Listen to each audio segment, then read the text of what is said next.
Hi everyone, welcome back to the channel. In this tutorial, I will show you how to complete the Fashionwave Memory quest about the take a photo of a frostspore butterfly. This one.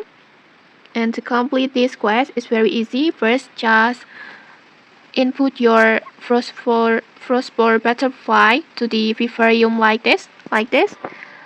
Just tap on the Vivarium and then just choose the part that you will add the Frostspore Butterfly.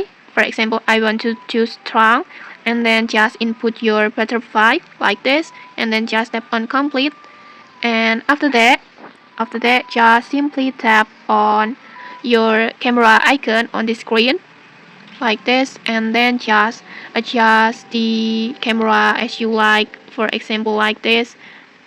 And when you satisfied with the look, just tap on the capture like this. And just like that, your quest will be complete. This one, and then just claim your rewards like this, and then your quest complete like this. And okay, that's it. If you found this helpful, don't forget to like, comment, and subscribe for more tutorials. Thanks for watching, and see you.